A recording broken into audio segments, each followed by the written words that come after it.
नमस्कार, मैं कुंदन जमैर। आप देख रहे हैं माहौल टाइट है। 7वें चरण के मतदान के लिए करीब 13 घंटे से भी कम का समय रह गया है। आखिरी फेज में करीब 13 सीट पर मतदान होना है। उत्तर प्रदेश की 13 सीट पर वोटिंग होगी, जिनमें देश की सबसे बड़ी हॉट सीट वाराणसी है और सीएम योगी आदित्यनाथ का गढ़ गोरखपुर भी है। 7वें फेज के लिए मतदान की तैयारियां अंतिम चरण में है। पोलिंग पार्टियां रवाना हो चुकी हैं। मतदान केंद्रों पर सुरक्षा के पुख्ता इंतजाम किए गए हैं। 7वां फेज वैसे तो कास्ट फैक्टर के लिहाज से बेहद महत्वपूर्ण कहा जा रहा है। यहां छोटी छोटी जातियां हार जीत में अहम भूमिका निभाती हैं, लेकिन आखिरी फेज में कुछ सीटें ऐसी भी हैं जो गंगा के किनारे वाली सीटें हैं। गंगा किनारे की करीब 5 सीट पर कल मतदान होना है। ऐसे में यहां का वोटर के मन में क्या है, उनके मुद्दे क्या है, सीधा उन्हीं से हम जानने की कोशिश करेंगे। लेकिन पहले आपको बताते हैं कि गंगा किनारे वाली आखिर वो सीटें कौन सी हैं। तो 7वें फेज की बात करें तो 7वें फेज में गंगा किनारे की 5 सीटें। सबसे महत्वपूर्ण सीट है वाराणसी, जहां से प्रधानमंत्री तीसरी बार यहां से चुनावी मैदान में है। उनके लिए सीट कंफर्टेबल कही जा रही है, लेकिन मतदाता तय करेंगे हार जीत का मार्जिन। गाजीपुर, यहां पर कड़ा मुकाबला है। गाजीपुर में देखना होगा कि किस तरीके की लड़ाई रहती है और अब फाइनल रिजल्ट क्या रहता है। बलिया, गंगा किनारे की सीट।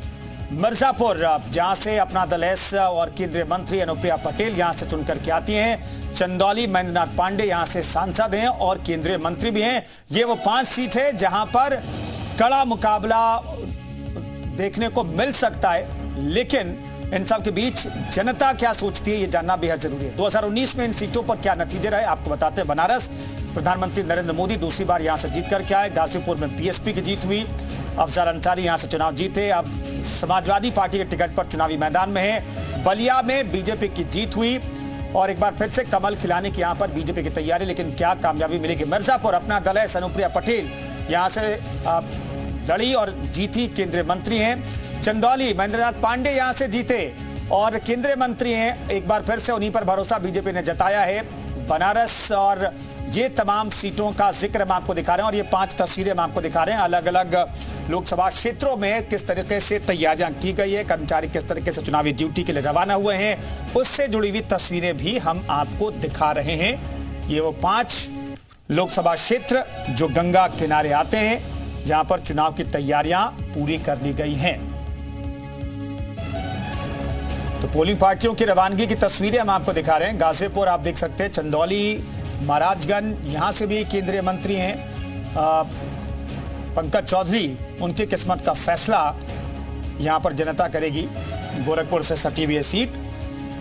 तो तमाम सहयोगी हमारे साथ मौजूद है और जनता भी उनके साथ मौजूद है। जनता क्या सोच रही है, जनता के मुद्दे क्या, ये हम जानने की कोशिश करेंगे। मयूर शुक्ला हमारे साथ गोरखपुर से जुड़ रहे हैं। विशाल रघुवंशी हमारे साथ गाजीपुर से मौजूद हैं। राजेश मिश्रा मिर्जापुर से मौजूद हैं। दिनेश मिश्रा हमारे साथ वाराणसी से मौजूद हैं। लेकिन सबसे पहले हम रुख करेंगे विशाल का ही, क्योंकि गाजीपुर की लड़ाई जो है वो दिलचस्प और कांटे की कही जा रही है। बाकी सीटों पर तो कहा जा रहा है कि कोई प्लस है कोई माइनस है।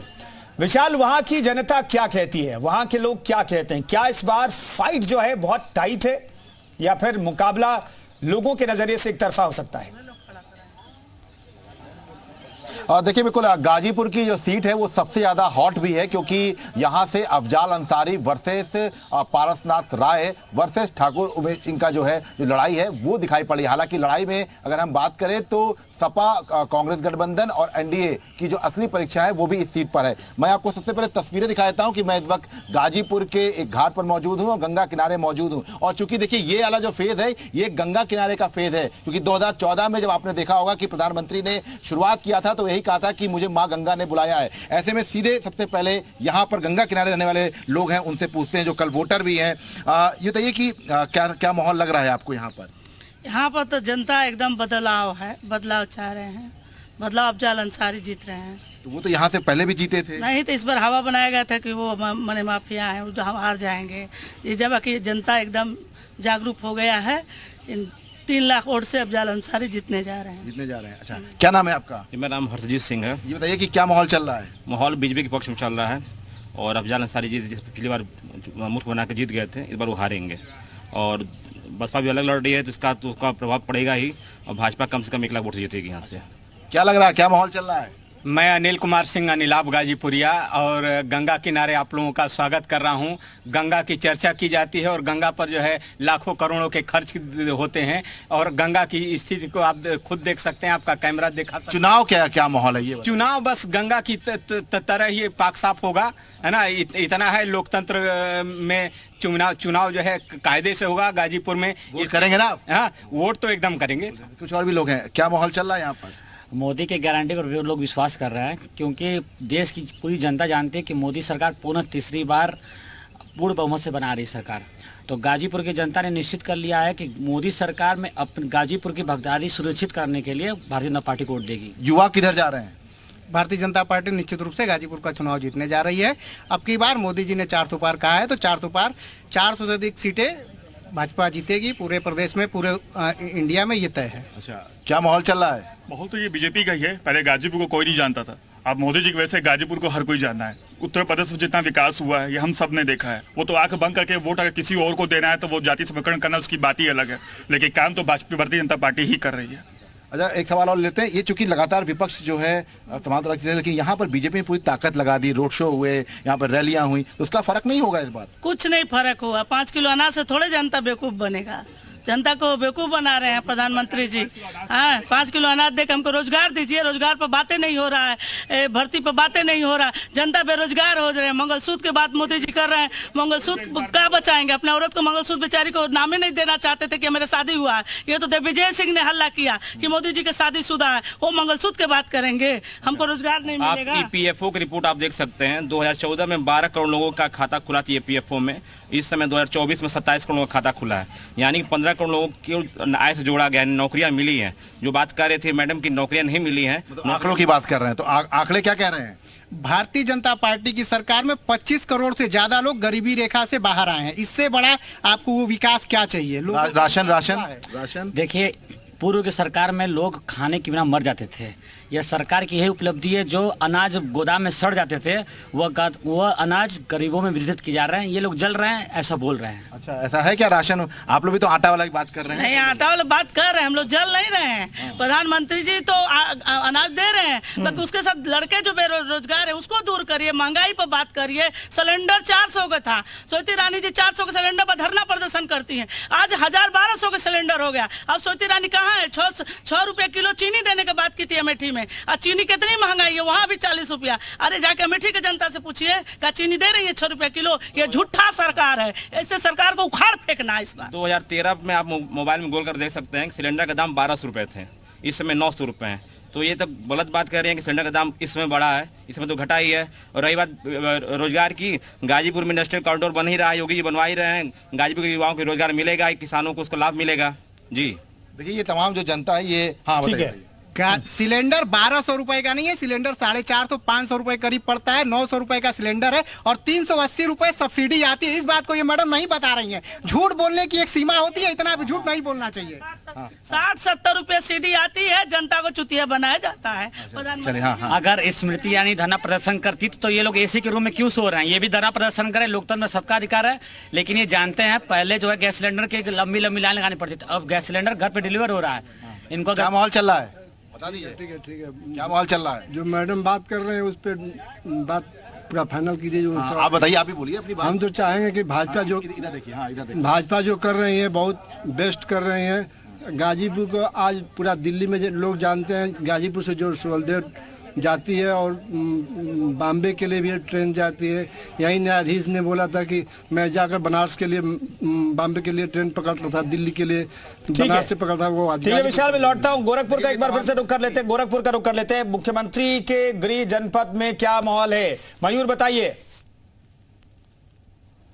बिल्कुल, देखिए आखिरी चरण का रण अब और भी ज्यादा दिलचस्प और अहम होने जा रहा है, क्योंकि इस रण में प्रधानमंत्री मोदी का संसदीय क्षेत्र हो या फिर मुख्यमंत्री योगी आदित्यनाथ का, जहां पर इस वक्त हम मौजूद हैं। गोरखपुर की पहचान है रामगढ़ ताल और हमेशा से यहां पर अच्छी खासी भीड़भाड़ होती है और टूरिस्ट प्लेस इसको बनाया गया है। इसमें कोई दो राय नहीं है कि जब से मुख्यमंत्री बने योगी आदित्यनाथ, विकास गोरखपुर का बहुत ज्यादा हुआ। लेकिन है कि जनता इस बार रवि किशन के लिए क्या कहती है, उनसे जान लेते हैं। माहौल क्या है भाई साहब? माहौल बहुत ही शानदार है। रवि किशन जी बहुत अच्छे वोटों से जीत जाएंगे, क्योंकि रोड का काम अगर देखा जाए तो बहुत ही ज़्यादा उच्च स्तर पे हुआ है। अभी आप अगर लखनऊ से आए हैं रिपोर्टिंग के लिए तो रास्ते में आपको कई सारे पुल बनते हुए मिले होंगे, रोडों का चौड़ीकरण होता हुआ मिला होगा। तो विकास ही तो है ये। तो जो विकास हो रहा है यूपी सरकार करा रहे हैं, मुख्यमंत्री जी आप करा रहे हैं कि रवि किशन की तरफ से हो रहा है? सभी की तरफ से हो रहा है भाई, प्रदेश स्तर पे भी हो रहा है और जिला स्तर पे भी हो रहा है। अब शहर की जो रोडें बन रही हैं और गलियों में आप कहीं भी जाइए तो टूटी पड़ी रहती थी, आज की डेट में सीसी रोड हो चुकी हैं।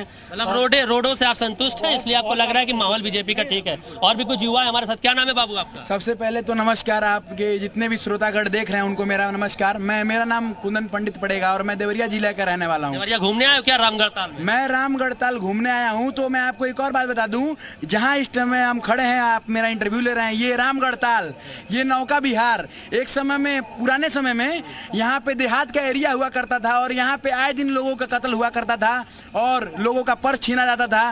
काफी हत्याएं और कांड यहाँ पे होते रहते हैं आए दिन। लेकिन जब से हमारे योगी आदित्यनाथ जी आए, हमारे मोदी जी आए, तब से देखिए कितना सौंदर्यीकरण हुआ, क्राइम खत्म हुआ गोरखपुर में। आज के डेट में गोरखपुर में महिलाएं इतनी सेफ हैं कि वो रात में 12 बजे बिना किसी से पूछे अकेले टहलने निकल सकती हैं।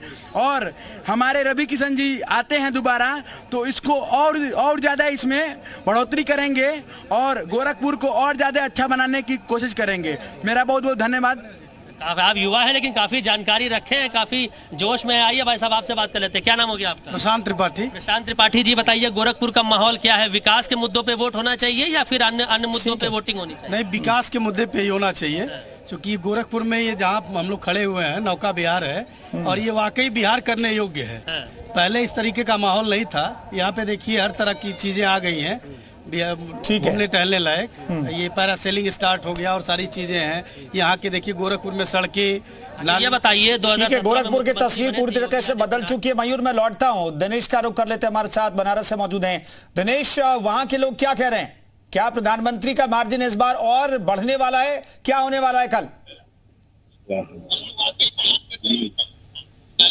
4 तारीख को मालूम होगा कि क्या कुछ मार्जिन बढ़ रहा है, कितना बढ़ रहा है। हालांकि बीजेपी का दावा है कि 10 लाख पार का बीजेपी के लोग नारा लगा रहे हैं। आपको बता दें कि इस समय हम वहीं खड़े हैं जहां प्रधानमंत्री नरेंद्र मोदी जब पहली बार वाराणसी आए 2014 में, तो इसी गंगा के घाट पे, दशाश्वमेध घाट का ये जगह है, यहीं पर उन्होंने यह बोला था कि माँ गंगा ने मुझे बुलाया है। और इस बार जब 2024 में तीसरी बार चुनाव लड़ने प्रधानमंत्री नरेंद्र मोदी जा रहे हैं तो यहीं इसी घाट पे उन्होंने रोड शो के पहले गंगा स्नान किया। गंगा स्नान करने के बाद एक बार फिर मां गंगा के लिए बोला कि मां गंगा ने 10 साल पहले मुझे बुलाया था, लेकिन एक बार फिर मां गंगा ने अब मुझे गोद ले लिया है। इस तरह से वह अपने को काशीवासी साबित करके प्रधानमंत्री नरेंद्र मोदी चले यहां से गए। आइए यहां के गंगा किनारे के लोग मौजूद हैं हमारे साथ, जानने की कोशिश करते हैं क्या कुछ माहौल है वाराणसी का, कितने मार्जिन से जीतने जा रहे हैं या मार्जिन कुछ कम होने जा रही है। क्या कुछ कहना है भाई साहब इस बार के चुनाव को लेकर के?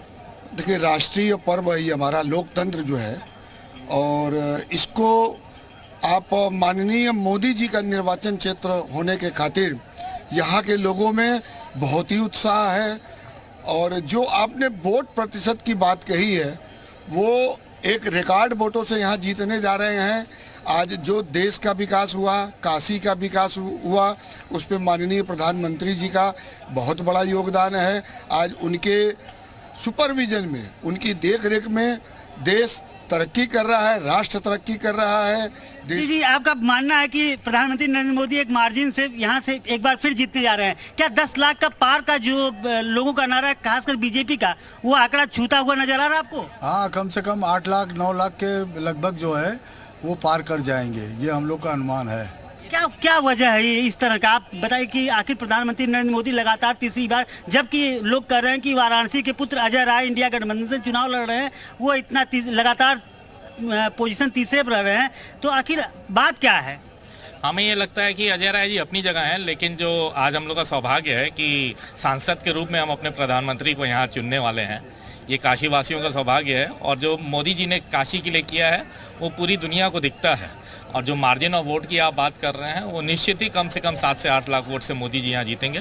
और हमारी काशी वासियों से और अपने सब भाइयों से निवेदन है कि 100% कल अपना मतदान करें। इंडिया गठबंधन के लोग खेमका जी ये कहते हैं कि मोदी जी ने तो रोजगार न फैक्ट्री कुछ यहाँ नहीं दिया, केवल सड़कें दिया है, विकास दिया है और यहाँ पे लाइट दी है। क्या कहना, क्या मानना है इंडिया गठबंधन। देखिए, एक बात तो मानना पड़ेगा कि इस सरकार के आने के बाद से सुशासन हुआ है और सुशासन के चलते व्यापार में भी तरक्की हुई है, यहाँ के लोगों के रहन सहन को भी बेहतर किया गया है, इसलिए आम आदमी अंदर से खुश है। हम ये नहीं कह सकते हैं कि मोदी जी कितने वोट 10 लाख वोट से जीतेंगे कि नहीं जीतेंगे, लेकिन ये अवश्य कह सकते हैं कि पिछली बार की तुलना में इस बार उनका जीत का। ठीक है दिनेश, मैं लौटता हूं। प्रधानमंत्री के संसदीय क्षेत्र में कोई संशय की स्थिति नहीं दिखाई दे रही, लेकिन जनता तय करेगी और 4 तारीख को नतीजे पता चलेंगे। लेकिन प्रधानमंत्री के अलावा प्रधानमंत्री के कैबिनेट में उनके सहयोगी हैं महेंद्र नाथ पांडे, उनके संसदीय क्षेत्र में क्या हाल है? संतोष जायसवाल बताइए, वहां पर क्या माहौल है?